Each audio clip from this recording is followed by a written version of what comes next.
গ্রামের নাম শান্তিপুর। চারপাশে সবুজ মাঠ, কাঁচা রাস্তা আর বিকালে নরম হাওয়া। সানিয়া একজন সাধারণ মেয়ে, কিন্তু খুব মেধাবী। সে বিসিএস পড়ছে। অঙ্ক তার খুব প্রিয় বিষয়। করে ভূমিকম্প, মাটির মাপ, জমির হিসাব জেনে জীবনের হিসাব ও সে এইভাবে মেপে নিতে চায়। অন্যদিকে এলিনা শহরে থেকে আসা নতুন ডাক্তার। গ্রামের ছোট হাসপাতালে তার পোস্ট হয়েছে। সবসময় হাসি খুশি রোগীদের সাথে মিশে যায় খুব সহজে। প্রথমে দেখা হয় এক বর্ষার দিনে। সানিয়া তার বাবার জমি মাপ নিতে গিয়ে খাদায় পা পিছলে পড়ে যায়। তখন এলিনা তাকে হাসপাতালে নিয়ে যায়। আপনি ঠিক আছেন? হ্যাঁ, কিন্তু আপনার হাতটা না ধরলে হয়তো উঠতে পারতাম না। সে প্রথম স্পর্শ আর অজানা একটা অনুভূতি। বন্ধুত্ব থেকে ভালোবাসার দিন যেতে থাকে। সানিয়া প্রায় হাসপাতালে আসে, কখনো অজুহাতে, কখনো সত্যি কাজে। এলিনা বুঝতে পারে কিন্তু কিছু বলে না। তাদের মধ্যে ছোট ছোট মুহূর্ত জমতে থাকে। বিকালে মাঠে হাটে বৃষ্টিতে ভেজা একসাথে চা খাওয়া। একদিন সানিয়া হেসে বলল, তুমি জানো, সব কিছুর একটা নির্দিষ্ট উত্তর থাকে।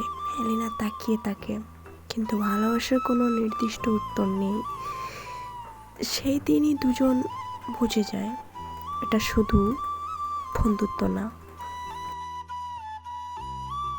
কিন্তু সমাজ এত সহজ না। গ্রামে খবর ছড়িয়ে পড়ে, দুই মেয়ে একসাথে বেশি সময় কাটায়। সানিয়ার পরিবার চাপ দেয়, তোর বিয়ে ঠিক করেছি।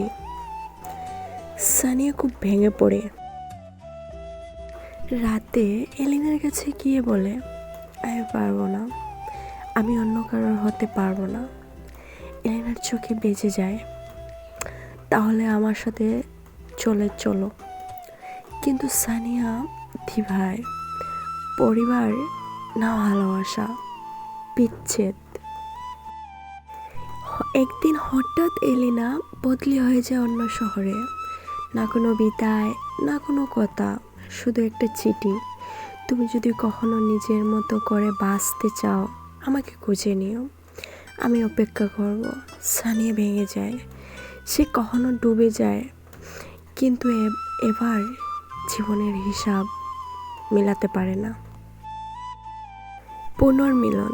2 বছর পর সানিয়া এখন নিজেও প্রতিষ্ঠিত একজন সাইবার্জার, জমির মাপ যোগ করে। একদিন কাজের জন্য শহরে গিয়ে হঠাৎ থেকে একটা হাসপাতালের সামনে দাঁড়িয়ে আছে। কে দাঁড়িয়ে আছে বলো তো? কে হতে পারে সেটা? তখন সানিয়ার বুকের ভেতরে ধুকপুক করে। নামটা এলিনা কেয়ার। হাত কাঁপতে থাকে। ভিতরে ঢুকে দেখে এলিনা ঠিক আগের মতোই, শুধু চোখে একটু বেশি অপেক্ষার। তুমি? হ্যাঁ, আমি আবার আমার উত্তর খুঁজে পেয়েছি। কি উত্তর খুঁজে পেলে বলো তো দেখি? ও কি উত্তর খুঁজে পেয়েছে বলো? সবসময় আমি বলবো। সানিয়া এগিয়ে এসে হাত ধরে, এবার আমি আর ছাড়ব না। শেষ। সমাজ এখনো পুরোপুরি বদলায়নি, কিন্তু তারা পালায়নি। তারা দাঁড়িয়েছে একসাথে। একটা ছোট ক্লিনিক আর জমির অফিস খুলেছে। সত্যিকারের ভালোবাসা কখনো পালায় না, সেটা হোক কোনো মেয়ে বা কোনো ছেলে। সত্যিকারের ভালোবাসা পালায় না, এটা এই গল্প থেকেই আমি বুঝতে পারছি। একজন মানুষের শরীর ঠিক করে, আর আরেকজন মানুষের মাটি, আর দুজন মিলেই একটা জীবন। তারপর কি হলো?